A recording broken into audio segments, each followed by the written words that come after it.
Hey folks, we're sponsored today by LegalZoom. From wills to business formations, trademarks, powers of attorney, and more, LegalZoom.com helps you quickly and easily get peace of mind and the protection you need. No surprise fees, no hassles, no headaches. Their step-by-step process was created by a team of experts in law and technology.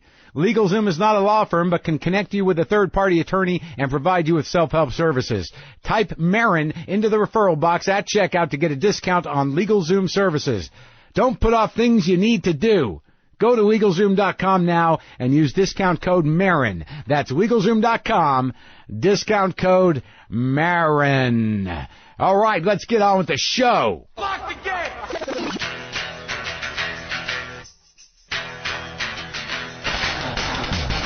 Are we doing this? Really? Wait for it. Are we doing this? Wait for it. How? What the fuck? WTF. And it's also, what the fuck? What's wrong with me? It's time for WTF. What the fuck? With Marc Maron. All right, let's do this. How are you, what the fuckers? What the fuck buddies? What the fucking ears? What the fuck nicks? What are we, a week into the new year? Things are okay. I don't feel spectacular. I had a big plan. Over the vacation that I was going to exercise and eat well and get my mind clear to start shooting the second season of Marin again. That was my plan. That did not happen. I'm losing my mind a little bit already in the new year. I can't tell what is happening. There's new things going on in my life, meeting new people. I find I'm not really that sociable person. I have an opportunity. Hey, you want to go to a party, hang out, play some games?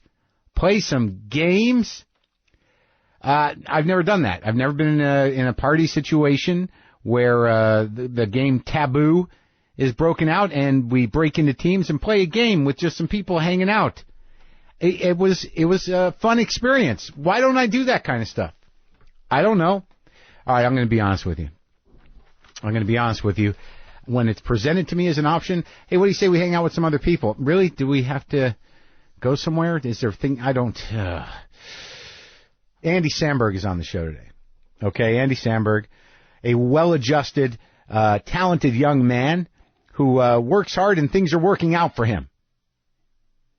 So that's a tricky interview for me. This guy's a young guy. Things have worked out. He focused. Got a gig on SNL, did his thing, does his thing, popular, attractive person. Very, very nice to talk to him. So you'll listen to me and Andy in a second. Jews. I know some of you get annoyed with that, the Jewish thing, but the Jewish thing is the Jewish thing. All right, look, I'll tell you what's going on right now in a minute, but if you wear prescription glasses or sunglasses, Warby Parker makes buying glasses online easy and free. And now there's an even easier way to use Warby Parker and get a discount if you're a What the Fuck listener. Just go to warbyparker.com/WTF. Warby Parker has a home try-on program where 5 frames that you choose are shipped to you for free. You try them all on, you see which pair looks best, and ship them back at no cost to you and order your glasses right online. You usually have the finished product in your hands within 10 business days. Most of the time they arrive even faster than that. I did this, it's true. And there's no obligation to buy them at any time. Warby Parker has a great selection of frames that start at only $95. Including prescription lenses. And for each pair you buy, Warby Parker donates a pair to charity. For WTF listeners, Warby Parker is offering 3 expedited shipping on the final purchase. Go to warbyparker.com/WTF for the home try-on program. That's warbyparker.com/WTF.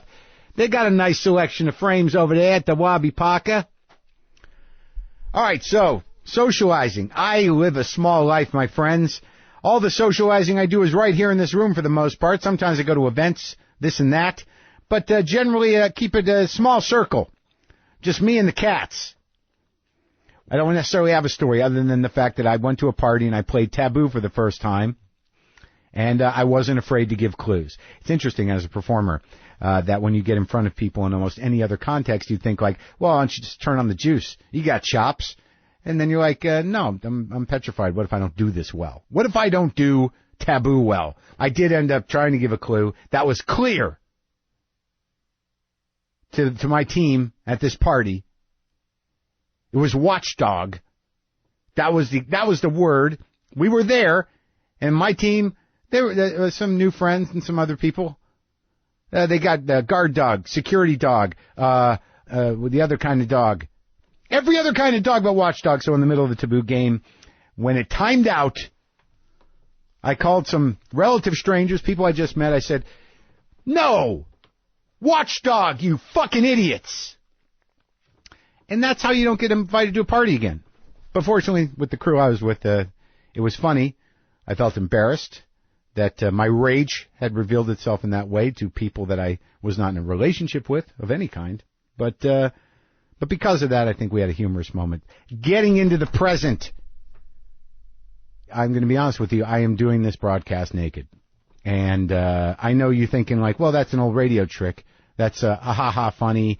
Yeah, I can do that. Why would you believe me? Well, there's nothing I can do to make you believe me, but I'm telling you, I'm fucking naked right now, and I've never done this, so we're all having this moment together. I'm scared. Please hold me. Don't know why I'm naked. I think it's some part of me that's, I am going to overcome my body shame by sitting here naked before you, my audience, who can't see me. Yeah, I'm just wearing some Ugg slippers. I don't know where I got them. I don't know why. I didn't buy them. They arrived somehow. Ugg slippers. They're not Ugg boots, so I wish I were sitting here naked in Ugg boots. Because there's a picture. Well, yeah, I mean, you can picture the slippers, too. They're just, they got the fuzzy inside, and they're leather. Black leather slippers with fuzzy inside. That's all I'm wearing right now, because I want to be present. I want to feel the awkwardness, the walk from house to garage naked, not knowing if the neighbors are there. Exciting. I want to be in the present. I'll tell you, man, the amount of juice I got just walking from the house to the garage naked in broad daylight was fucking exciting. How exciting would it be to drive somewhere? With no clothing option, like just scramble to the car, get in, start driving around naked. Baby steps. I'm not going to go into a business because that might cause trouble. I imagine if I got pulled over by a cop and I was naked, I would be arrested for driving naked. But if I had shoes on, I don't know, would I be breaking a law other than naked in public, I guess. But baby steps. Maybe just take a drive around the block, totally nude, with no covering available to see how that feels. How does that present feel? I think on some level we should walk through the world as if we're naked. Just to feel alive and unashamed. I am clearly having problems that I am not getting at. It's a new year, people, and if you haven't heard yet, postage rates are changing again. If you were using Stamps.com like I do, you wouldn't have to worry about that. With Stamps.com, you can buy and print official U.S. postage right from your desk using your own computer and printer. And Stamps.com always updates the postage rates for you automatically, and they don't charge a fee to do it, unlike those postage meter companies. So with Stamps.com, you'll always get the exact postage you need for any letter or package the instant you need it. You'll never have to go to the post office again, and you'll never have to worry when they change the rates. I've got enough stuff to remember every day. I don't need to remember when to buy new postage stamps. Got enough problems. Stamps.com takes care of that for me. Right now, there is a special offer for you when you use my promo code WTF. Start a no-risk trial with a $110 bonus offer, including a digital scale and up to $55. Free postage. Don't wait. Go to Stamps.com, and before you do anything else, click on the microphone at the top of the homepage and type in WTF. That's Stamps.com. Enter WTF. Okay? I'm naked. Naked day on WTF. That's where I'm at. Now, I should tell you right now that I was not naked during the Andy Samberg interview. This interview was done previous to me being naked. Pow! Look out! I better not shit anything. Naked. JustCoffee.coop, available at WTFpod.com. All right, let's enter it. That's not a good thing to say naked either. Okay, now I present you. How's that? I'm presenting things now. And by the way, I appreciate everybody getting into Marin, first season of Marin up on Netflix now. So I didn't realize how many people didn't have IFC or don't know what IFC is or don't know who I am. I don't have a big, grandiose idea of myself. I know that just because I've been out in the world and on television here and there and doing this podcast and other things for the last 25 years, that there are plenty of people in the world that don't know me. Most people in the world don't know me, but, you know, the first season of Marin is up on IFC, and I'm getting a lot of tweets of people going like, how did I not know who you are? I don't know. What's your address? I would have come over. I'm naked. Okay? Okay. So let's go now to my conversation with Andy Samberg. Enjoy.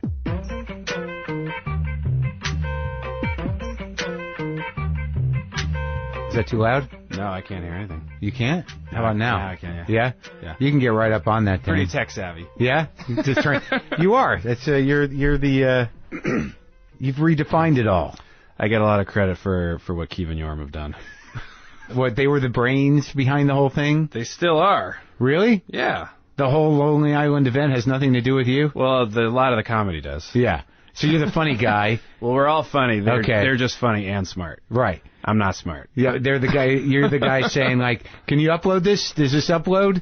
I'm the guy that when we would go into like a pitch meeting would make all the executives laugh, and they're the guys that actually cut our thing and made it look right. So professional. you do your little clown show. Yeah. And they're like, "No, these guys are going to tell you how it works." my boys here are going to run it down for you. I could tell you, but they know how to say it better. No, I mean Akiva especially. I don't. Do you know of the group? Yeah. So Akiva is the one that sort of his idea in the very beginning was there's no reason why we can't make our stuff look good even though we don't have any money. Well, that seems to be like one thing that everybody should realize. There's no reason for shit to look bad. There's no VHS anymore. It's not. Absolutely. And when we would do things like Channel 101 and that kind of stuff, and I remember there were people who would be like, it's not fair, like, your guys' stuff looks pro, and we're like, we spend the same amount. Akiva just knows how to work the camera really well. Right. So, but like, what kind? Do you own your own gear? Does he have his own? He has his own shit now. I mean, at this point, we don't, because everything we do, we just use other people's stuff. Right. But at that time, I mean, when we got hired on SNL, we were using a mini DV camera. That was it. Lazy Sundays mini DV, yeah. Really? Mm-hmm. That's fucking insane. It's the best. So nobody can. Well, that's what people always say. Ask me about podcasting. Like, what should I do? I'm like, well, just spend a little money on microphones. Yeah. You don't have to fucking. You got one thing. Yeah. You're just talking. Yeah. Don't get a snowball or like something that you set in the middle of a table. Yeah. So, also willing. Sorry to cut you off, but willing to finish something to it, like to the end. I went to film school at NYU, and I talk about this all the time. There's kids in my classes that would spend thousands of dollars on a student film. Yeah. And then I worked on the editing floor part-time to make extra money. And I'd be like, oh, when are you going to finish your thing? They're like, I don't like it. I was like, why wouldn't you spend all the money? Why don't you finish it? And Akiva took that even further, where he'd be like, don't just finish it, but finish it to as perfect as a thing as it can be always, no matter what. Well, I think that's challenging and I think that's the difference between like a professional or an artist willing to take risks and somebody who's just like, yeah, I'm going to do a thing. Right. Because I think sometimes, and I'm sure you know this to be true, that midway through a thing, a lot of times you're like, nah, yeah, it's fucking awful. Yeah. But there's some party that goes like, it's good enough. Good. Well, it's certainly not going to get any better if you quit on it. That's right. Yeah. And so you just got to work with what you have and release it. It's also easy to lose track of why you thought an idea was good halfway through. I mean, I think everyone who works on anything creative gets that feeling at some point. Well, I think on SNL, I sometimes don't know how people decide that. They're like, how do you know some sketches, and I'm older, but I'm not a moron. Some sketches, I'm like, I'm not sure I get this at all, really. Right. Like, there's just half of it is about commitment. Yeah, I would say so. I mean, look, SNL from the beginning has been a show, in my opinion, where, and I think most people agree, including Lorne, where, you try your best every week, and usually there's some stuff that really works, some stuff that kind of works, and some stuff that doesn't. Yeah. And the cool thing about working there and getting feedback is learning the thing you think didn't work for somebody else did work. Yeah, you got to detach. There's no way to give a proper review of an episode of SNL. Right. Because you can do it like, oh, I'm the guy who writes for Splitsider. these are the ones I liked. Generally, it's the thing that it was on at 5-1. Yeah, that's the guy who writes for Splitsider. Right, which generally, by the way, is what I agree with. Yeah. I do enjoy. So it's your favorite online publication. I just mean, like, places like Splitsider or Video Gum or something that like the weirder stuff that are for people who work in comedy. You're bored with something that's a little more basic. Yeah. And on the other hand, you go look at like a Yahoo review of SNL, and generally they're going to like the big flashy, Miley Cyrus twerking pop culture thing at the top of the show. Right. Which for guys and girls who work in comedy, frankly, is like, yeah, we knew that was going to happen. Sure. So they had to do that. That's like Mad Magazine. They had the movie parodies. Exactly. Yeah, and then you got to the weirder shit. Exactly. So, I mean, and I think both of them should and need to exist on SNL. Let's go back. Okay. Let's process my feelings about you. Okay, I'd love that. When you first came on the scene, I think it was not unlike many of my peers in my age group. I think the consensus was, who the fuck is that kid? And then that annoying hair. Yeah, who's that Jewish kid with how often is there a good-looking Jewish kid? When does that happen? Maybe that was just me. I can't speak for my peers. I hope that it was more than just you, because that makes me feel really good about myself. That you're a good-looking Jewish kid? Yeah. Yeah. Well, you want to be the good-looking Jew. Well, you are the good-looking Jew, right? I thought it was Max Greenfield. I don't know who that is. He's on Girls. He's very handsome. Oh, is he? Yeah. Well, funny. Oh, I think I know who you're talking about. He's a nightmare, but that that's guy. Freakish. He's like nice, funny, and handsome. And Jewish. Yeah. That's freakish. If he's not Jewish, he needs to change his last name. I would say so. His full Max Greenfield, it's like the Jewiest name I've heard in my life. That's a good one. So, but I always assumed, just projecting a life onto you based on my own experience, that you're like some Long Island kid who just, made his way over to New York, who lived in Great Neck or something. Not at all. Do people think that about you? Everyone thinks I'm from New York, yeah. Really? I have a good friend. My friend Chester's from Great Neck, actually, and my father is from Long Island, and my mother is from Manhattan. So I got it right. Yeah. They just ran away because it was too Jewy. They were hippies who moved to the Bay Area in California in 1970. Year? Oh, real hippies? Yeah, for realsies. Yeah. So you grew up with that? Or no, you were born in when? You were born in 94? I was born in 78. Okay. I'm 35. Yeah. I feel like older than I did last year, I'll tell you that. You got brothers and sisters? 2 older sisters. Really? Yeah. Oh, so that helped you out. It definitely made me want to get attention. Yeah, get attention, understand women. There's a lot of pluses to sisters. Oh, yeah, sister. Do you have sisters? None. No, I have a little brother that took a lot. Little brother. It's not. So you were the oldest, and you didn't have any sisters. No, just me and him. You had to figure out life basically by yourself. Yeah, I wouldn't say that I figured it out. I'd say that's an ongoing challenge for me. I feel like oldest kids have it fucking hard, man. Well, you're special, and then the next kid comes, and you're like, who the fuck is that guy? And that lasts you a lifetime. And then you have to deal with that. And you feel like you're in charge of taking care of your folks. Generally. Yeah, I cut them off. I'm like, they, smart. They misbehaved. Right. They're being punished. Yeah, okay. I owe them nothing. It hasn't been easy for me. But do you feel protective over your brother? Yeah. Me and my brother get along pretty good. Yeah. Are your sisters? Did they beat up on you or? Yeah, but as much as sisters do. It was more like... How much older? 3 and 6 years older than me. Oh, so that's kind of reasonable pacing. Every 3 years they had a kid? Yeah. But when you say hippies, I mean, were they like... So your grandparents live in New York.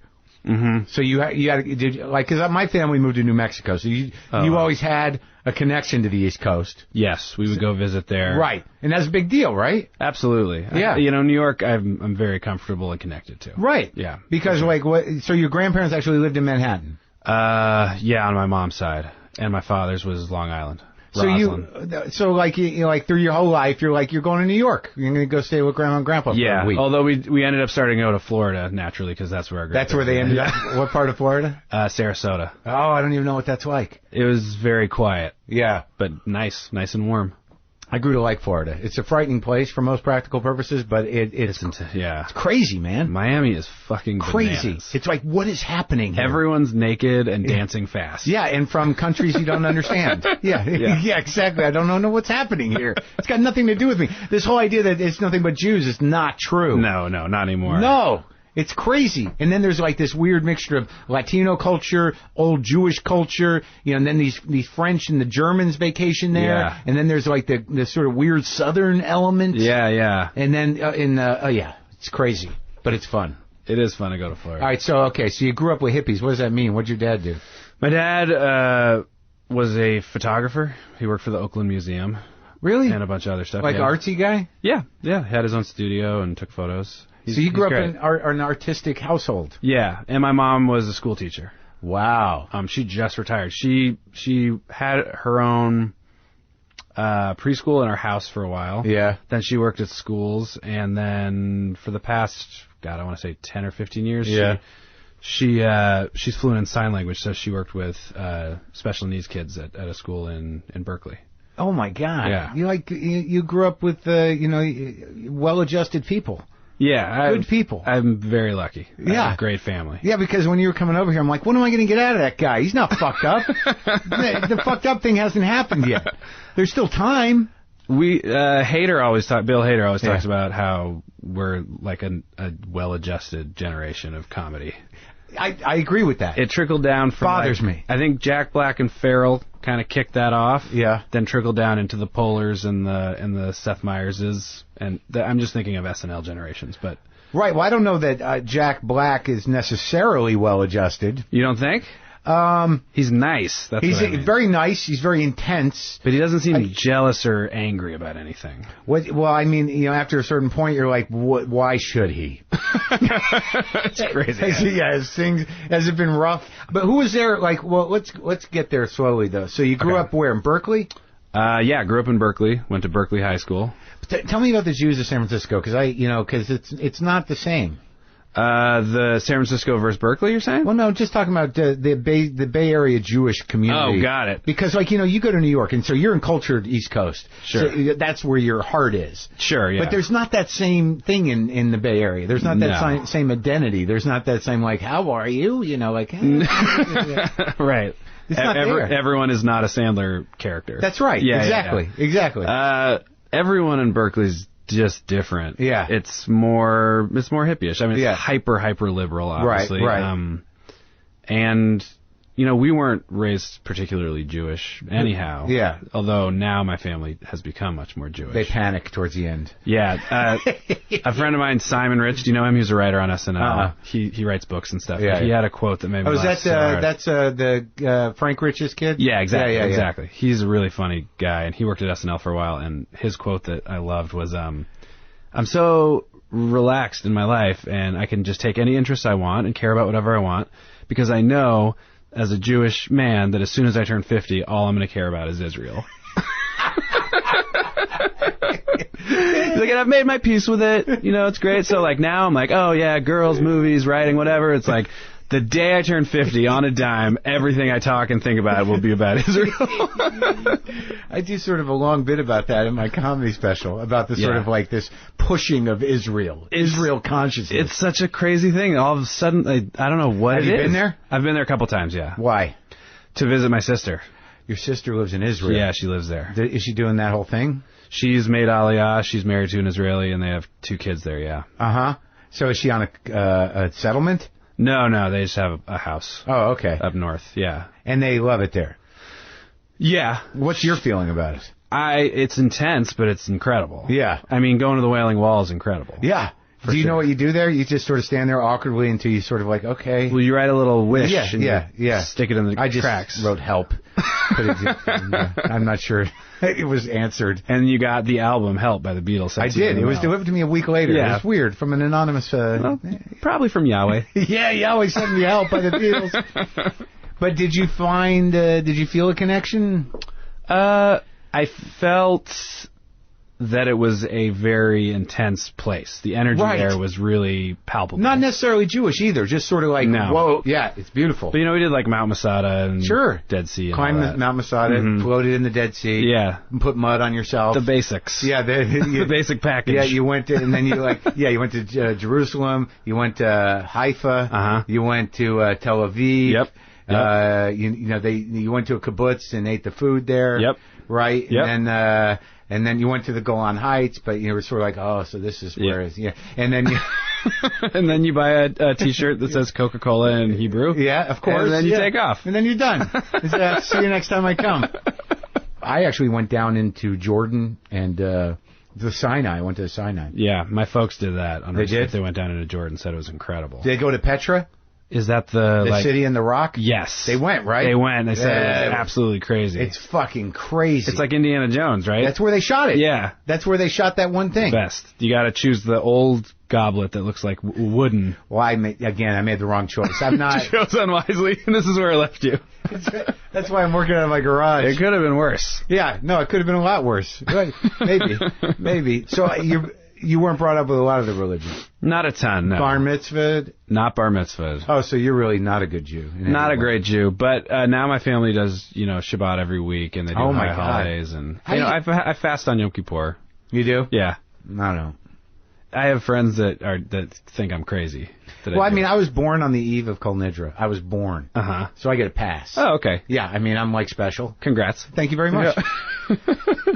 So you went to high school in Berkeley. Yeah. And were you focused on show business at that time? I knew that I wanted to be involved in comedy, yeah, from a really early age. Like, what made you realize that? I don't know. It just... You want not a movie, not a guy, not a thing? I mean, I started watching SNL real early. Who was it? Do you remember who the cast was at that time? It was Lovitz, Hartman, Hooks, Carvey. Good one. That cast. That's when I first got into it. So you were like me. You're like, your parents let you stay up kind of thing? I snuck up. I snuck past them. Really? They thought I was asleep for the first year or two of watching it, yeah. Really? Yeah. I really liked it. But it started because I was into WWF wrestling. Tell me about that. Well, there was the thing called Saturday Night's Main Event, which was on like every fourth Saturday. It was like a wrestling special. And I knew about it, but I didn't yet know how to look at the TV guide or whatever in the paper and learn which night. So every Saturday I would be like, just in case it's on, I would sneak past them, past their room to see it. And then SNL was on when it wasn't on. Yeah. So I just started watching that by default and then started loving that more. You were a wrestling kid? Yeah. I was really into it, yeah. Did you go to... I never went. Ah. But I got my parents one time pay-per-viewed WrestleMania for me. It was a huge deal for me. Really? It was the one when Andre the Giant fought Hulk Hogan at the Pontiac Silverdome. Yeah. And that's when I learned the word pandemonium.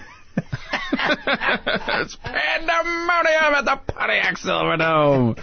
That was like my favorite. What did you like about it? The spectacle of it? Because and the characters. But you always knew it was the thing.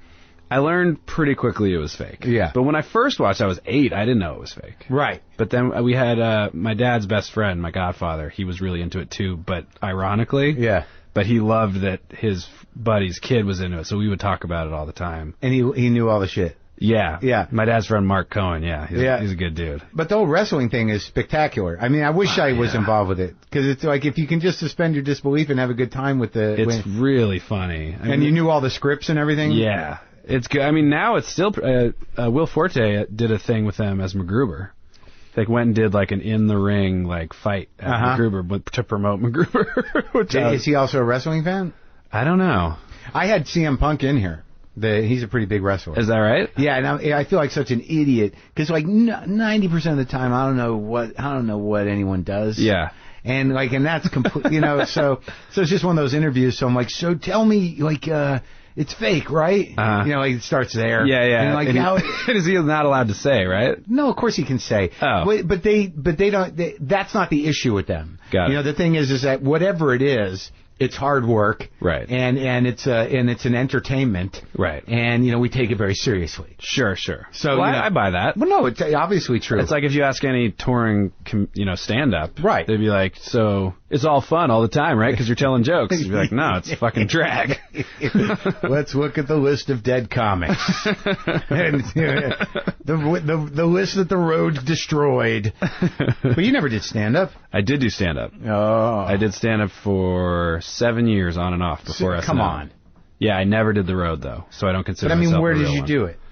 I started when I was at NYU. I would do The Cellar, and I would do what was then Boston Comedy Club yeah. in Gotham. And how did I miss Stand Up New York. When was this? I was super low level. I was doing bringer shows and stuff. Oh, okay. So late night at the Cellar? Yeah. I mean, whenever whenever there was a show I could do, I would do it. And, at Boston Comedy Club for about a month or two, I worked the door to try and get sets. Yeah, comedy. Yeah. Comedy. That was that guy. Yeah. And that was when I was in college. Yeah. So that was 98, something like that. What was your act? It was meta. It was goofy. My Kevin Yorm used to say I was like the Gary Larson of stand-up because all my jokes were like Far Side cartoons. So nothing personal, just kind of weird writing. Not a lot of observations. But the one I will say, when I would do observation stuff, it was the strongest. Really? Yeah. Yeah, because people have something to hang on to. Exactly. So you go to high school. Did you do sketches and plays and things? And I didn't do plays. I did home movie stuff. Right. Like my parents bought a home camcorder, and I had a couple buddies that I would shoot dumb stuff with. And I had a buddy, James, that I would record silly raps with, too. So you were doing that? Already in high school, yeah. But so you were a rap kid? I was into hip-hop, yeah, but I was in a lot of music. But that's the weird thing is because like you've done a few rap videos. Yes. And it's kind of infused into your style of comedy. For sure. And like I didn't grow up with any of that. No, yeah. And I mean, that's something you grew up with. I didn't have it. For sure. I mean, one of the things, Kev and Yorm obviously both did too. We went to high school together, so we've known each other a long time. And one of the things, that we generally, I think we all agree that, doing raps for comedy, if you're a white person, is a very slippery slope. Why? Because it's not really your place. Yeah. And also because most people who try it aren't good at it. They just don't sound good. So what problems do you have to solve in order to make it okay to do that? In our opinion, it's to A, make it sound legit. Right. B, have a genuine knowledge of that world and a respect for it. Yeah. So it's not just the joke of like all those rappers do. Yeah, like the black guys. Exactly. Right. I feel like every time we do it, it's coming from a respect and a love for that culture. Well, yeah, definitely. You watch your videos and you're like, this is well produced. Well, thanks. That certainly is what we hope people think when we watch them. But even then, sometimes we're like, I don't know if we should be doing this. Really? Sometimes. Why? Just because, out of respect. For the fact that we're not from that culture. We're fans of that culture. But I mean, but if you really think about it, black music in general has always been enjoyed immensely by white Jewish guys. For sure. Specifically. Yeah, that is true. And white Jewish guys historically go on to emulate black music. Absolutely. Either performing it or writing it. It's the truth. And I will also say hip-hop on the whole and R&B have become much more the popular music of this country in general and the world. Did you ever get flack? No, I think we've done it right. Yeah. We're the number of times I've met or worked with people who really work in the world of hip hop and gotten the handshake and the nod. A complicated handshake or nope. Totally just straight up. But I'll tell you this, if it was complicated, I could do that. You know all the shakes? I'm familiar, yeah. I know it all, yeah. You just follow the lead? You're like, this is what we're doing. Very intuitive. Yeah, good for you, man. Yeah. I'd be lost immediately. No. I didn't know what a fist bump was. You did? Till when? No, I know what one is now, but the first time it happened, some guy held his fist out, I grabbed it. You grabbed the fist. Sure, I did. Sometimes when I'm sick, but I'm in a situation where I have to meet a lot of people, I'll try and fist bump and be like, say, hey, I'm sick. I'm sick. I'll give him like a Bash Brothers. Yeah. I felt so embarrassed. I went back and got the guy, and I'm like, I know now. And you gave him a bump. Yeah, I gave him a bump. I love it. So stupid. But you had jelly on your knuckles. Yeah, I'm like, oh, shit, I should have wiped my hand. I'm just not doing this right. But, all right, so you didn't get any flack. All right, so you're shooting videos with the guys that you're still with in high school. No, not shooting videos. And it was a different buddy of mine that I was doing that with. My friend James was in high school. But you're just fucking off. Yeah, but, we found it very fun. Right. Did you edit then, too? No. I did a little of that, shot videos that were just sketchy stuff with buddies. Not Kevin Yorm, though. What, you re-hooked up with them? After college. So, I went to NYU my back 2 years of college to film school. Akiva went to Santa Cruz and studied film. Yorma went to UCLA and studied theater. What do you mean you're back 2 years? I went to Santa Cruz my first 2 years, UC Santa Cruz. You went to UC Santa Cruz? Yeah, and then I transferred. Isn't that weird-ass fucking town? It's the best. 2 years is perfect there. Oh, my God. That's some weird hippie shit there. I'm coming from Berkeley. It wasn't that big of a difference for me. It is weird, though, right? Am I wrong? I mean, I'm not talking about the school, per se. Yeah. But I have some weird belief that there's witches in the mountains of Santa Cruz. The weirdest stuff I encountered was more locals hating the college kids. And that goes on forever. Yeah. Until someone has a bike race and there's a choir. And then they have like a begrudging respect for one another. Exactly. Hey, you're all right, college kid. You biked well. Yeah, that movie. So that was the only tension you felt in Santa Cruz? Yeah, pretty much. I mean, a bunch of friends of mine from Berkeley and Berkeley High School went to Santa Cruz, so we were all sort of hanging out there together. Yeah, Jesse Thorne, he's a TV guy, or a radio guy. He went to Santa Cruz. He really? had a radio show over there. Maya Rudolph went there, too. Really? Mm-hmm. Were you friends with her? No, she was a couple years before me. Oh, okay. But we're friends now. You are? Mm-hmm. You could just call her up and go, hey, what's up? We talk all the time. Tell her to come on my show. Okay, I'll tell her. She just came up the other day, and I'm like, I don't know how to get hold of her. She's a dear friend. Yeah, she's funny. She's super funny. Yeah. I saw her at the festival that we were just talking earlier. Holy shit, I could have went and been backstage and, like, schmoozing it up. was pretty great. Her and her friend Gretchen do this Prince cover band.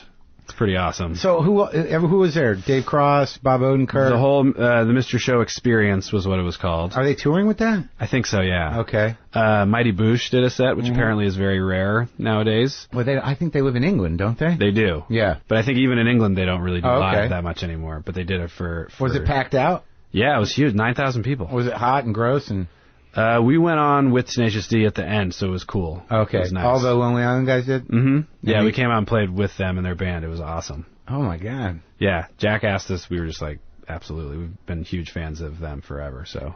Okay, so you go to Santa Cruz for a while. You get... What are you studying? Film, but like film history, you know. Yeah. And they have production courses, but you don't get to really do them until your second 2 years. Like film history, like who were your guys?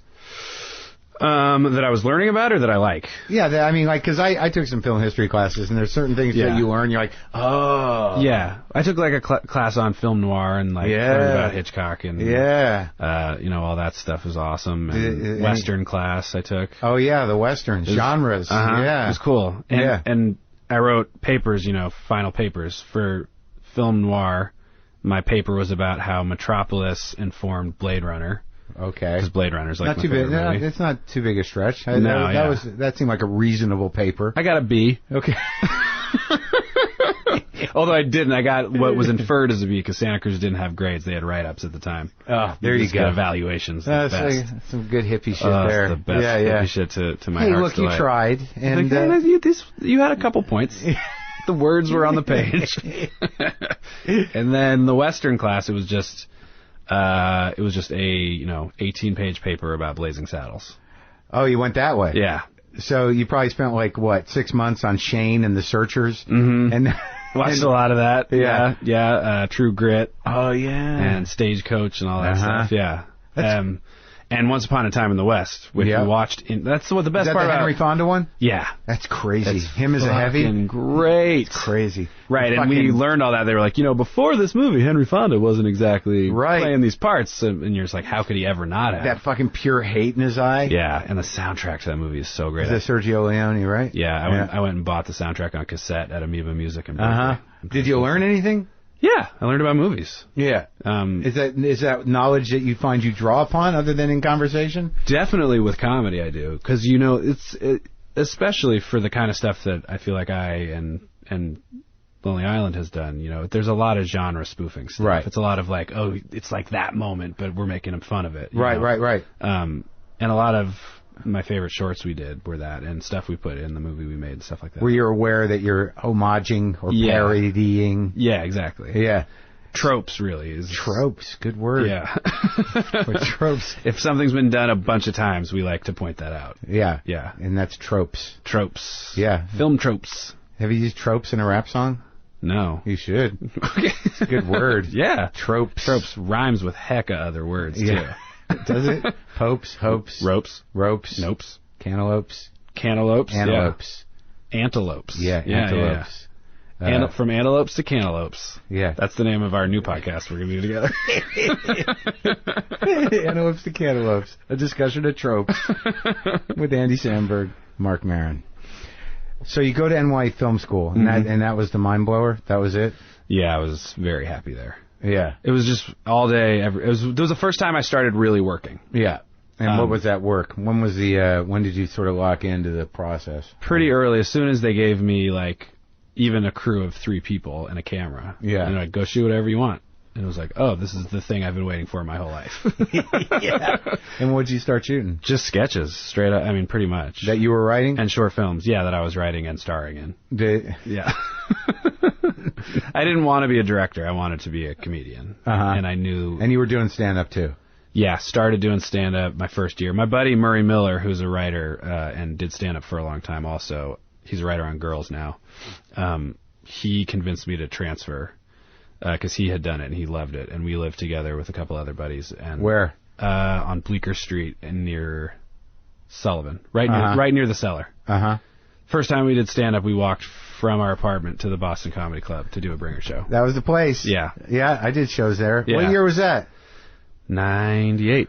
Yeah, I was gone. Or was I? I was still there. Yeah. You were around. I liked that room. Yeah, it was good. It was fine. Still to this day, Cellar, I think, is my favorite place to do. Cellar's a great place in New York, definitely. The Boston Comedy Club, once they like, I had been playing there, went back before it was Boston Comedy Club, but once they put the couches in, or it was like not the same place. It was all one level, and then they add that back level. I slept in there once. I had some trouble. Really? Yeah, I slept in that room. Nice of them to let you. Yeah. Well, I just kind of hang out. It was in a bad place that day. Okay. Yeah. It happens. Sure it does. I remember working the door there one night, and I watched a lot of comedy on TV, and Jeff Ross showed up dressed like a pimp. And it was like the highlight of my life to that point. He walked in and he was like, hey, how you doing, man? Yeah. Gave me the nod, too. Right. Jeff Ross. And then I just did that roast with him. I was telling that story, actually. Which roast? The James Franco one. That was kind of an interesting roast. It was. A little awkward. People were pretty diplomatic, I thought. People were, me included. It was a little overly diplomatic. Wait, that was the best moment of the roast, was between you and Seth Rogen during the credits. He told me he was going to Burning Man. Or going to Burning Man. He said, I'm going to Burning Man. You're like, are you serious? Seriously? I love that you got that. I couldn't believe they put it in. I was like, what's the point of this? I thought that was the most honest moment of the entire roast. like two grown men, and you're like, no, you're not. Why would you... It wasn't even a joke. It was just pure, like you're rich. You can do drugs at your house. That's exactly how I read it. Yeah. You're like, why? That was my point. Yeah, it's disgusting up there. Have you gone there? I've never been. Oh, God, I've never I can't imagine. I have a lot of friends who go and have gone. And Santa Cruz people? Berkeley people, yeah. Yeah. And I mean, I've heard all about it. Like, guys set up, like, shower tents, and they make... I mean, I didn't like camp. I can't imagine... These girls that I was friends with told me they went, and there's shower tents that are run by men, and the guys go, hey, ladies, if you want to come take a shower, come take a shower. It's free, but we get to wash your hair. What? Like, straight up. And they're so filthy and I want to shower so bad. That it's like olden times where they're like, yes, you can stroke my hair, strange man. It's barter. So that I can wash off my body. And hopefully come down from this ecstasy. Yeah. It blows my mind that people would choose to enter that scenario. It's messy. I mean, that's a reason it's the same logic with me in festivals. I'm like, I can't. Yeah, it's just the idea of a porta potty, 90% of the time, I'm like, I can't do it. And I pee a lot. Yeah. I mean, you got to do it. Especially if I'm going to perform in some way. There's a lot of fight or flight. Really? You have nervous pee? Pee almost every time before I perform, yeah. That's better than shitting your pants or throwing up. Way better, yeah. Yeah, peeing. I never even heard that one. Really? Yeah. I think it's like pretty sweating, shitting, vomiting, peeing. Peeing, yeah. Peeing's a new one. I'm the P one. Yeah, things are working out for you. It seems like you've had a pretty smooth sail. It could have been shitting. Yeah, it could have been shitting. Or vomiting. Yeah. Although I did throw up the night before my SNL audition. You did? I did. Good for you. Yes. I was you paid your dues, man. Never hit the road as a stand-up, but I did barf that one time. Well, how did that come about? What was the... so were you still at NYU when you started doing the YouTube thing? No, that was graduated, went back to Berkeley for the summer. Yeah. To figure out what I was going to do. What were your options? Were you like, this is all bullshit. I knew sell taluses. No, no. I knew I wanted to do comedy. Yeah. I figured maybe I would get a job as an assistant editor or something and sort of start slowly figuring it out. Had you done some editing in college? Are you a competent editor? I mean, what do you... I thought I was, but I was terrible. Uh-huh. And especially after meeting Akiva and now Yorma, they're both, really good. Second nature. Yeah. Self-taught, just incredible. Yeah. and I'm a sloppy mess. Yeah. Who's in love with the footage. Yeah. Yeah. We can't lose that. Yeah, that's the best part, is that long pause before the line that's not working. Yeah. There's like, let us fix this, please. And I'm like, oh, you guys made me look so good. Yeah. But yeah, so I just randomly bumped into Yorm on the street, I think, in Berkeley. Yeah. We were still friends and in touch, but He had finished out at UCLA? At UCLA, and he had been in Akiva's student films at Santa Cruz. Right. And so we kind of hung out one night and showed each other all the stuff we had made. Yeah. And we were like, oh, we all want to do the same thing. Yeah. You know, we're into the same kind of really goofy comedy stuff. But it wasn't music yet, necessarily. No, okay. Definitely not. It was we were all doing kind of sketchy genre-based comedy, though. Right. Tropes. And very, very zany, yeah. Right. Zany tropes. Yeah. Zany tropes. That would have been the name of it. It's a sketch group. Highbrow sketch group. So the three of us had a meeting at Yorm's mom's house. Yeah. Did she have cookies and stuff? Or she might have had cookies. Yeah. There was definitely refreshments. Oh, good. Maybe even a brew at that time. Wow. You guys are old enough. Yeah. Why not? Yeah. We're grown-ups now. Graduates, college graduates. Yeah. We have a beer. And we were like, we definitely want to work together. Let's make This is like a real meeting. Yeah. Like we're making an agreement. Yeah, it was super official. Show business. Yeah. Yeah. And we were like, our choices are we could live real cheap in Berkeley, maybe even like in the basements of our parents' homes and start shooting stuff and putting it together. Yeah. Or we could move to LA and know that we'll struggle for a couple of years. If not forever. But with the idea of making things and sort of be absorbed into the system a little bit and hope that, you know, something caught. So we decided to go to LA. Yeah. So we moved down here.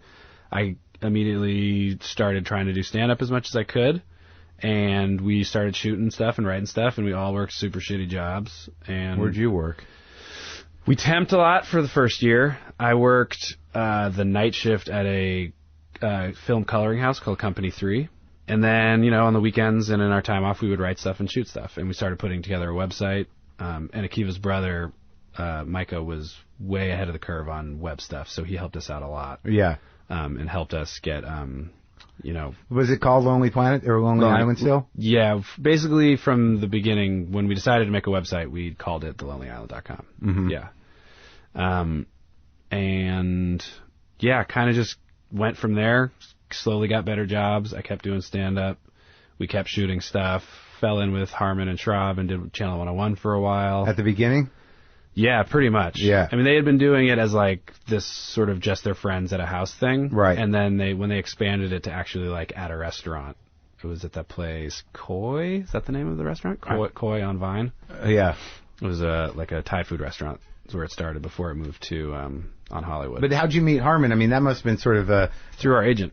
Oh, really? Yeah, Jay Gassner. UCA. So you guys you were represented. You got agents pretty quick. I want to say 3.5 to 4 years of living in LA. And then you meet like this drunken genius. Yeah. Who I couldn't think of two people more sort of physiologically and emotionally different than you two. Oh, me and Harmon? Yeah. Yeah, but we loved him. Yeah. Loved him. Nice. I mean, great. Him and Schraub, we got along so well. Still do. But the weird thing about Harmon is, like, you know, you meet a lot of people in your life that are creative people, or people call them geniuses, but within about 10 minutes, you're like, oh, my God. This guy's, like, he's doing, like, that 3-level chess in his brain about everything. His brain is on fire. Yeah, it's insane. Yeah. It's just insane. So for us, it was like, and also seeing the work he was doing, even just for Channel 101. Yeah. You know, like a laser fart or something, you know, where you're like, but it has perfect story structure and is, like, nailing all these things that we recognize as really smart. So that's what you learned from him? Yeah, and also he was just a little bit older than us and super jaded, but also encouraging. Right. He was like, I hate everything and I like you guys. You know? Mm-hmm. And you have something, and encouraged us a lot, and, you know, took us into the fold of both of them, Rob too, into the Channel 101 fold, and we, you know, it was like you described, like a young man or woman getting their first job and getting like a jingle in their pocket. It makes you sort of roll and you get a little confidence. It was sort of creatively that for us. Right. Where we were like, hey, we're screening these things. We're seeing audiences react positively. We're getting good feedback even in these little like message boards and stuff like that. it's just a good way to build your confidence and learn what you're good at and what you're not good at. Validation is helpful. It is. For any animal. 100%. Yeah. Yeah. Even plants. Yeah, plants like it. Yeah. A little water, good for you. Yeah. Look, keep a flower. going. There you go. Don't die. Yeah. Then we, through the agents, started going and pitching ideas for shows to Comedy Central and cable networks and stuff. And you're like, what, 28? Younger. 20, because I was 27 when we got SNL, and that was Right. 2005. So, yeah, like 24 through 26. Right. Young energy. The people like it. Bring Young the kids energy. in. Yeah. What are the kids up to? What are the kids up to? What are they doing? Yeah, What yeah. is this internet? Yeah. So how do I get it? On the computer? Yeah. Well, and then we always tell that story is that we had a website, but we still had to give everyone VHS tapes because no one would. Isn't that amazing? Yeah. It was just right before. No, but this is, it happened up until like 3 or 4 years ago. Yeah. I mean, really, like, you know, to get them to get out of that paradigm where it's like, you have a thing, something I can look at. Yeah, you just, on your computer, on your desk, you go on the internet. If you want to watch it on my computer, I'll watch it on the TV. I think it's going to look worse. Made for the computer. And then there was a big transition where we were like, hey, we got to give people DVDs. So we got, you know, Right. you got to get a tower with a DVD burner on it. Yeah, So no, that's what DVDs people were wanted. that was the next phase. Yeah, and you're like, hey, we made a menu. Yeah. We have like a proper menu you can scroll through. Like, this is some high-tech shit. 1 trope, 2 tropes. 3. So, all right. So, yeah. then what? So then what happened to the? How'd you do the? How the SNL thing happen? Well, we had done a couple pilots that didn't happen. For what? Full length pilots? Full. One was a presentation for Fox, but we made. What it was that full show? length. It was called Awesome Town. Yeah. It was a sketch show. It was a Lonely Island sketch show. It was basically the digital shorts, the show. Right. Is how I would describe what it would have ended up being. So none of you were trying to do half-hour scripted or anything like that. It was No. always sketch-driven. We had an idea for a show that we pitched to Comedy Central basically twice, which was essentially just our Lonely Island version of the Tenacious D show, or what would then become the Flight of the Conchords show. Right. Which is just comedy music about guys who live in a very low income situation. Right. And are trying to, like, Right. you know, go through weird adventures. Yeah. And then it kicks into music videos every now and again. Right. And that was not to be. And then the Awesome Town was a sketch show that had videos in it also. Right.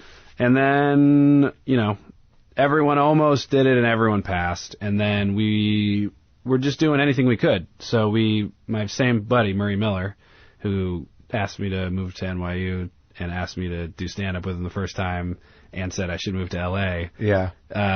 got us a job writing for the MTV Movie Awards. Okay. Which was, at that time, produced by Joel Gallen. Yeah. And the first year we did it was Lindsay Lohan, and we wrote for it and did pretty good. Split one writer's $500 fee a week 3 ways. Yeah. And then the next year they asked us back, and it was Fallon. Yeah. Fallon hosted. Right. And he brought with him Mike Shoemaker, Steve Higgins, a ton of SNL writers. Right. And we were there, and we just hit it off with all of them. It was so much fun. And we were part of writing 2 of the pre-tape pieces, which are a huge deal. Yeah. You know, Yeah. it was like a Star Wars spoof and a Batman spoof. So we ended up hanging out with those guys all the time, shooting, and they invited us over, and we hung at the hotel and got wasted, and we're laughing and having a great time, and the show went great. And I had just done Premium Blend stand-up. Short set, 8 minutes. Yeah. Yeah. Cut down to 5. Right. So we had, like, stuff for them to check out, because I think the word basically that we got later was they like us, Jimmy likes us, Mike and Steve like us. Yeah. What do they have? So they looked at it, and they were like, you know, we should recommend these guys to Lauren. Right. So because I had the Premium Blend and the stand-up experience, I think they saw me as more of a performer, so I went first. I found out I was going to audition. I went out and did it. Kevin Yorm helped me write an audition. What was it? I mean, I didn't have impressions or characters. Yeah. So a lot of it was stand-up. Right. And then a lot of it was just shit that was kind of goofy that we made up. Yeah. You know, the week before. What does that mean? Like, I didn't have impressions, so I was like, okay, I'm going to do an impression. This is Alan Rickman in Die Hard. Yeah. And then the whole thing was just McClam. Yeah. Thank you. You know, Yeah, like sure. meta bitty stuff like that. Right. And a lot of it was sort of the in-between of it was So how many hoops did you have to jump through? So you did the audition in a club and then the studio? Straight to the studio. Okay. Yeah. Did it, went pretty good. I was figured I would not be asked to do anything more than that. And then you got to, did you do the Lorne meeting? No, then I was told that they wanted me to audition again in a month. Okay. Or 3 weeks or something. Yeah. And also that they were going to offer Akiva and Yorma auditions. Uh-huh. And Akiva didn't have any interest in being a performer. Yeah. Yorma did. Yorma auditioned with me the second time. Yeah. And Akiva had a Lorne meeting. Yeah. And I think all of them went well. Right. And I did then fly out to have the Lorne meeting to be told I was hired. Yeah. And I flew with Bill Hader, who already knew he was hired, because Marcy Klein had told him. Yeah. But I didn't know. Also had told him that I was hired. Yeah.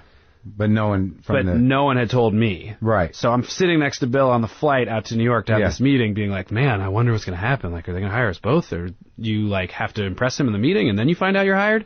And poor Bill was sitting there knowing we were both hired, but was like, I didn't want to be the one to tell you that you were hired. Yeah. That you want to hear it from someone at the show. Yeah. Because then you'll be all confused and blah, blah, blah. So he was very sweet and did not tell me. He didn't tell you? Didn't tell me. Oh. Which I'm grateful for. Yeah. And then I went and I had the meeting with Lorne, which basically was like, so, do you think you can do this? And I was like, yeah, definitely. He's like, and you're okay living in New York? Yeah. I'm like, yeah, I've lived here before. I love New York. He's like, cool. And would you be willing to cut your hair at all? I was like, yeah, I'd shave it bald if that's what you want. And he goes, okay, well, we're all going to go out for dinner after this, so you should come. And I was like, okay, cool. And I walked out, and I was like, I still don't know if I'm fucking hired. Yeah. And I didn't know until... Did you go out to dinner? No, I knew right after, because people who worked in his office, Jen Danielson and Lindsay Shookus and some people who still work there, were giving me these looks like, so? Yeah. Like, aren't you so excited? And I was like, am I hired? And they're like, yes, you're hired, yes! And at that point, I didn't know until they told me. So then went out to dinner and... With Lorne? With Lorne and Bill, and there was some cast, too. I think Finesse Mitchell and maybe some other folks that were in town. Where'd you go to dinner? This place, Latanzi. Uh-huh. Yeah. And I remember when we were leaving, Conan was there. Yeah. And I was like... obsessed with Conan my whole life, and I got to meet him and be told, like, hey, this guy just got hired on SNL, and he's like, oh, congratulations, very good. And I have a picture of me and Conan, like, the night I found out I got SNL. You were obsessed with Conan? Yeah, for sure. Why? Because his show was insane. Yeah. I mean, I loved it. Yeah. I still love it. Yeah. He's super funny. Yeah, yeah, yeah. And, you know, also knew he had worked on The Simpsons in that time when The Simpsons really changed my brain a lot. And so how did, like, after dinner, did Lorne go, see you later? Yeah, kind of. He doesn't say congratulations. He doesn't say welcome. Yeah. It's just like, okay. So I think his attitude with everyone he hires is, you know, I'm not going to ever let you know that I'm excited, because I'm not until you prove that you're doing it well and making the show good. Did he ever show his excitement?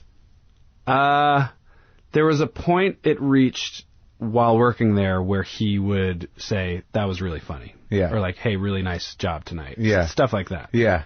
And, you know, but not a lot. Yeah. Because if he does, it's like, you know, he's like the dad with 50 kids. Right. And they all want his approval all the time.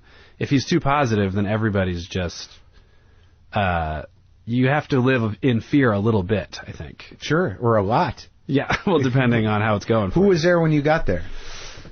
It was a huge cast my first year. Was Will Ferrell still there? No, he had left, and Jimmy had left. Tina was still there, but she was on maternity leave half the season. There's like 20 people there when you were there? I want to say 16. Wow. But the craziest thing that I always talk about is my first season was the female cast that was there. Yeah. Tina, Amy, Maya, Dratch, and Wig were those were the girls. Yeah. Where I'm like, oh, that's 5 all-time best. Funniest people, yeah. Yeah, incredible. Yeah. And then on the other side, it was, you know, me, Bill, Jason, and Wig, or sorry, because she came in with us, but Parnell, Finesse, Keenan, Forte, Fred. Yeah. Horatio. Yeah. Maybe that's all of them. Seth. Uh-huh. Who's doing Update? It was Polar still? It was Tina and Amy. Right. And Horatio did it when Tina was out. Right. Horatio Sands? Yeah. My first ever update on the first episode, Horatio was filling in for Tina. Which was cool. It was super weird. Now, when you were there, were you conscious of how it was supposed to work? How did you learn how it worked? The best friend we had in that department was Mike Shoemaker. Mm-hmm. He was someone who would actually talk to new people and be like, hey, don't get down about this. This is pretty common. Yeah. You might want to steer things more this way. That usually works. But also, the thing about SNL that everyone says and really is true is there's no one right way to go about it. Right. And it turned out to be incredibly true for us, because the way that I succeeded there and the way me, Keith, and Yorm together succeeded was by going and taking the initiative and shooting our own stuff. Right. Because it's so much easier to show somebody that something's funny than to tell them. Right. And you were creating complete pieces. Yeah. So like, here's your piece. This is the right time. Yeah. And to their credit, they encouraged us. We had shot a bunch of stuff before we worked there. Keith and Yorm had shot an idea we had and showed it to them and said, would you ever air this? And they said, if it had cast in it, yes. Because there's so much cast right now. We just have to make sure cast is in the show. Okay. Easy adjustment. Yeah. So the first one that we did was me and Forte called Lettuce, where it's just us sitting on a stoop having like a really emotional conversation and then taking huge bites of heads of lettuce. Not a music. Not music. Like a melodrama parody. So it's sort of like the Albert Brooks model in a way.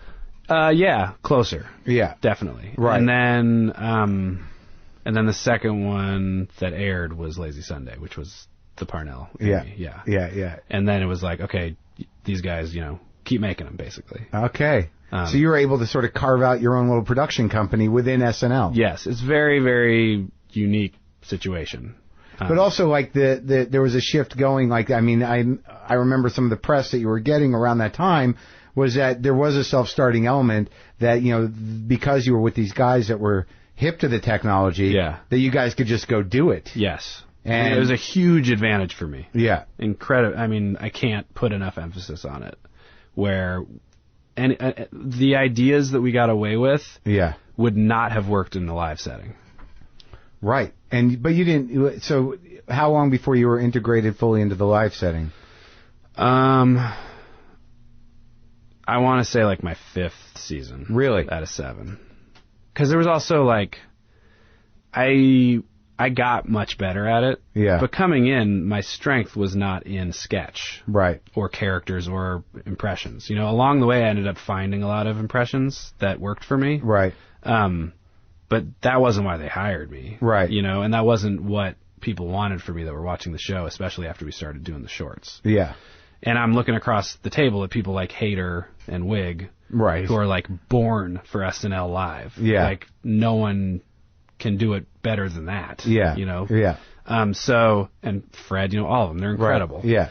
So I was happy that I had a niche thing. Yeah. Because my sensibility was much more driven in that direction anyway. And it was also like it was the new direction in a way. I mean that that these guys could just do this thing. It was like it changed the texture of the show. I mean, they would have their commercial parodies or whatever. Yeah. But I mean, you could tell like when one of your pieces came in that it was this fully produced thing in a way that they didn't generally produce things. In general, yeah. Yeah. I mean, in my opinion, we were in the same lineage as, the Christopher Guest, Harry Shearer stuff, right, and the Albert Brooks stuff, right, and, the McKay stuff that he did before he left, and even, Eddie Murphy used to do a bunch of pre-tape stuff. Right, so there's a place for it. The White Like Me thing was huge for us. We loved that. Yeah.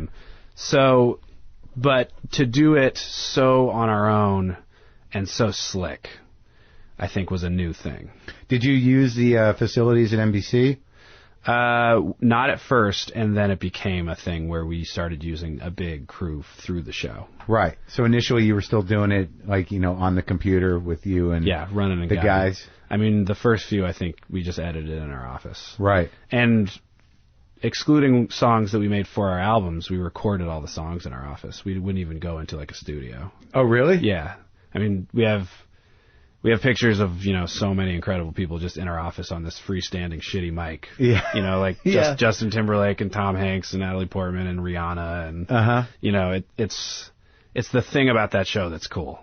It's the thing about like even this, that, you realize that because of how advanced technology has become, you can kind of just set up. Yeah. It's like it doesn't require. As long as you have something that's interesting or funny to listen to or look at. Yeah. Yeah, completely. It's the best thing about the time we're living in for entertainment. Yeah. And what was the biggest one? The Justin Timberlake one? I think Dick in a Box is I've said before and I'm fine with that that's the thing that will be in my obituary. Dick in a Box, just in quotations. Mm-hmm. They'll be on your gravestone. Yeah, I'll take it. So now, when you left, you won an Emmy for that, right? Yeah, Music and Lyrics Emmy. That's hilarious. It says Dick in a Box on it. Now, do you own your publishing? We own the stuff at SNL. I'm not even sure how it ended up shaking out. I think a part of it. Yeah. But, you're in a blanket deal with Sure. NBC at that point. They own all the content. Yeah, but partly that was why we made a record deal. Right. So at a certain point, we turned around and we started bringing songs we had made over summers on our albums into the show. Right. And doing videos. So you already own the songs. Exactly. Right. I mean, so they could own the video.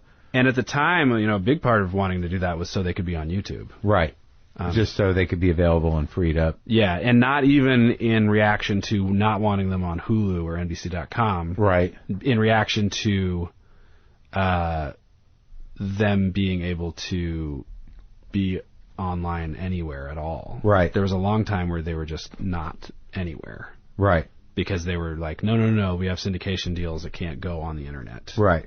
And that was the initial argument. Right. And then it became a thing of like, hey, we have like international people watching YouTube that want to see these, and they can't see it on Hulu, and they can't see it on NBC.com.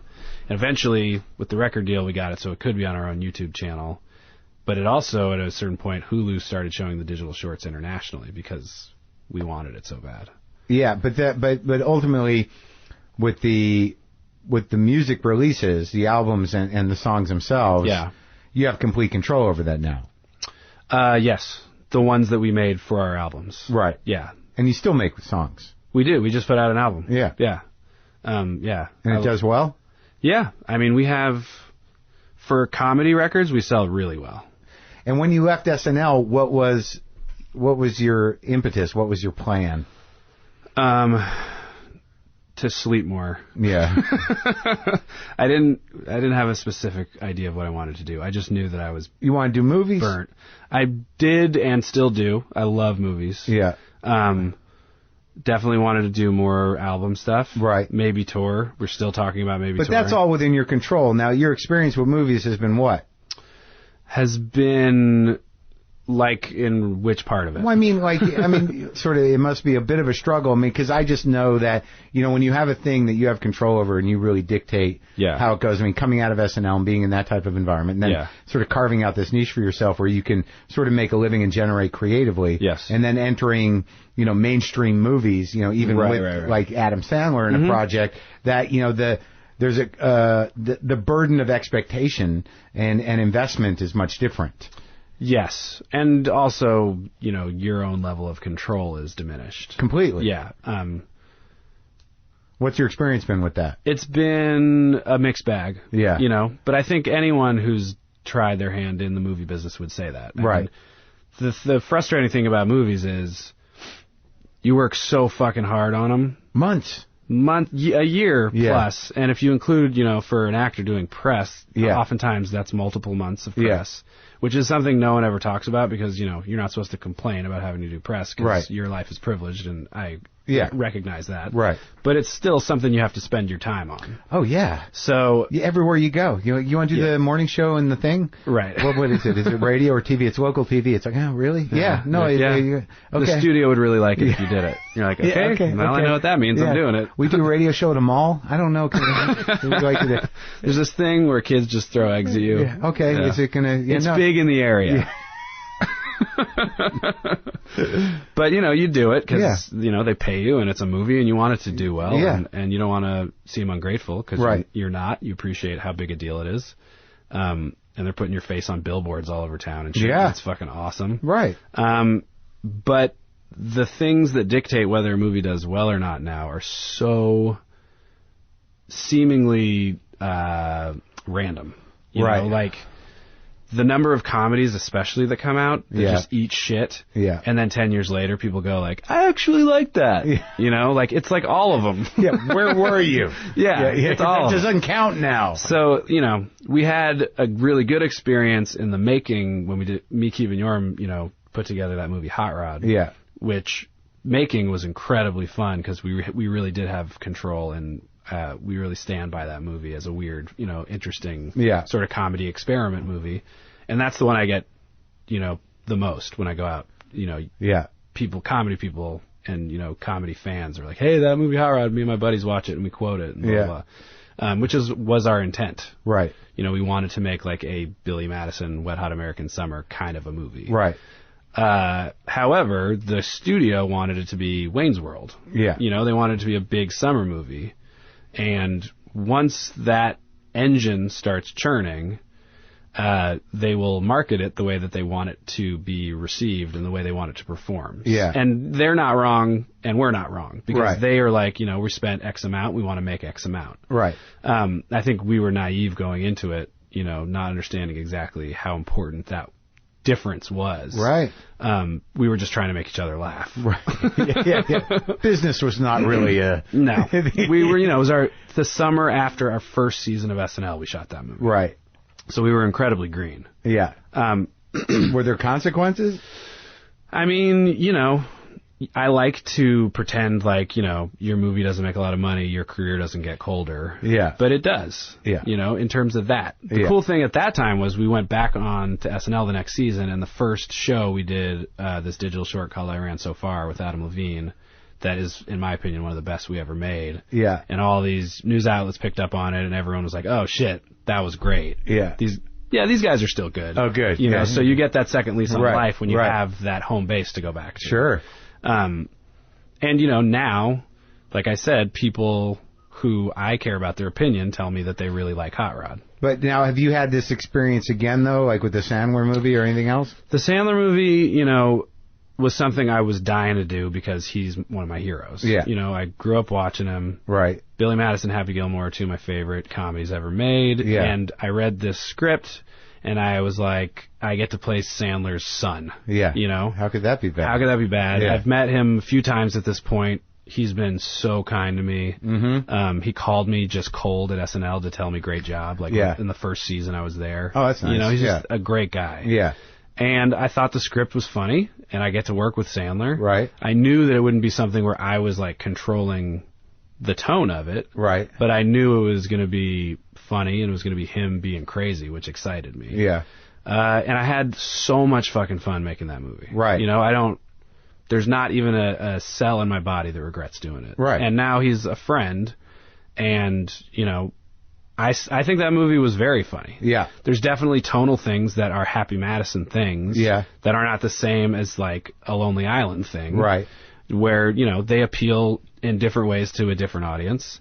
But that said, I went to that premiere, and all my friends were there that work in comedy, and everyone was like, dude, that movie was fucking funny. Yeah. Nice job. Yeah. And I, as a fan of Sandler, seeing him play a fucking maniac, his character in that movie is crazy. Yeah. It's the craziest and dirtiest he's been since those early movies or those early albums. Sure. So to get to like sit there and watch him do that every day on set was like fantasy camp for me. Yeah. And I do think, obviously the expectation on a Sandler movie at this point is it makes $100 million. Yeah. But it made, I don't know, like 40, something like that. And for me, I'm like, that's pretty good. It's 4 times more than what Hot Rod made. And it's it'll be on cable forever. Sure. And there's people that all the time in the street stop me and go, hey, that's my boy. Yeah. Love that movie, man. That was super funny, blah, blah. And I'm like, yeah, I know. That's good. You just got to take your cuts. Right. And is there a type of movie you want to do? Just whatever I think would be fun to make and will end up being interesting. Are you working on one now? No. Yeah? I did one with Rashida Jones that was like an indie called Celeste and Jesse Forever. Yeah. And that one was funny-ish, but also like slightly dramatic. Right. And I just liked the part, and I liked the script. It was a good time? Super fun. I mean, intense because it was acting for real, and I didn't know how to do that. But are you working on that? I worked on it then for that. You took classes and stuff, or you worked with a coach? No. Yeah, I met with a lady like one time, and she sort of was like, "So try and like think about what the character would feel at this moment, like basic stuff that you would think." Was that an hour well spent? I think so. Like the same way like seeing a therapist is a good idea because it just makes you acknowledge things a little bit. Yeah. But like, yeah, I knew that. Yeah. You always know, but sometimes you just need to like get it out. It's one of those things where I think you got to do it and keep doing it, and you got to just take whatever opportunity you can. Obviously, in the position you're in, the pressure is a little more intense. You can't sort of like, I'm just going to do whatever it takes for me to act, and it's like, you just watch your pay grade go down. Sure, but at the same time, I've already done more than I ever thought I would do. I mean, I really mean that. Yeah. Like I was going to be happy just doing stand-up. Yeah. Like, I love comedy. It's all I've ever I can tell you right now, that would not have happened. You would not have been happy just doing stand-up. Some people, well, yeah, I mean, everyone eventually. If you're so good at stand-up and so successful at stand-up, you end up doing other stuff. Yeah. Well, no, I mean, I think to be just a stand-up is, it's definitely a noble undertaking, but I think that your vision is different. Yes. Yeah. For sure.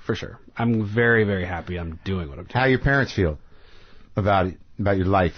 They couldn't be more thrilled. Oh, that's great. Yeah. Yeah. And by the way, one more thing about the Celeste and Jesse thing. I did that just sort of because I trusted Rashida and that script. And I thought it would be an interesting experiment. And now I'm doing this show Brooklyn Nine-Nine with Mike Schur. Right. That's right, with Chelsea and everybody. I wanted to talk about that. It's doing well, right? It just got picked up for the full season. Mike Schur told me, I've always found your stuff funny, but we were thinking of who we would want to be the lead in this show, and because I saw Celeste and Jesse and saw you play things slightly more real in pockets, I thought, oh, hey, there's a guy who could handle the responsibility of both. And that whole show, you're sort of like the center of a duo, it's you and the chief, or it's more of an ensemble. Right. It's like Parks and Rec or The Office, but we're detectives. Uh-huh. But yeah, the Fox has put it out there as me and Andre Braugher more because that's the sort of contentious relationship that drives it in the beginning. See, I feel like an asshole. I got to watch it. It's all right. No, it's TV. not all right. It's not all right. It's on the DVR. Let me beat myself up. They count DVR now. Okay, I'll go watch all of them. Can I do it on demand or whatever? I bet. I bet it's on Fox. Can we sit and watch them with me? Yeah, I'll hang out. You want me to give you like a DVD commentary? Yeah, would you? Oh, man, he was sick this day. Listen to his voice, you can tell. Oh, my God, she does not know how to hold a gun. So you're working. That's good, man. Yeah. And you just got picked up for the rest of, for a whole season, right? Yeah. And you got married? I got married, about 3 or 4 weeks ago. Just now? 5 weeks ago. How long were you with her? 6 years. Oh, so it's time. It was time. Where'd you get married? In Big Sur. At the Post Ranch? Yeah. Of course. Yeah, it was great. I stayed across the street at Ventana. Yeah. One time we were staying at Ventana. The first time I ever went to Post Ranch, we went there for dinner. Right, that's what we did, yeah. And we were like, oh, we got to switch over. But it's like twice as much, right? Yeah, it's crazy. But it's crazy, that restaurant. It's like, is it going to fall? I know, it's the best. It's really stunning up there. It really is. Yeah. And what does she do? She's a musician. Uh-huh. Her name's Joanna Newsom. She plays harp and piano and sings and writes songs. Wow. She's fantastic. Like a classical musician? It's kind of, she's got classical influence, but it's generally categorized more as like folk singer-songwriter. Uh-huh. But it's not, I mean, I wouldn't put her in the same category as most people who are called that. It's very unique. Wow. Yeah. So you have that in the house. She's the best. It's crazy. Her music's incredible. Wow. I can't talk it up enough. I met her at her concert. I'm a super fan. That's nice. Yeah. That sounds like it's going to be good. Yeah, I'm very happy. It's going to take a lot for you to fuck your life up. It's going to take a lot of heroin. All right, well, don't get started too soon. Okay. Thanks, man. Thank you.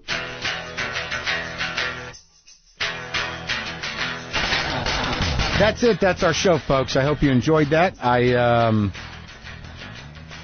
still naked. This is the bookend. And Andy was a pleasure to talk to. Please go to WTFpod.com, get the app, the free app. You can upgrade for a few bucks and stream all 458 episodes of WTF. You can leave a comment. You can get on the mailing list, and I'll send you an email every week that it's actually thoughtful in person. I'm not a big plugger. I'm not a plugger of things.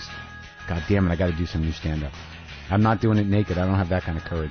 I can do this naked, but I can't do that naked. They had a show where people did naked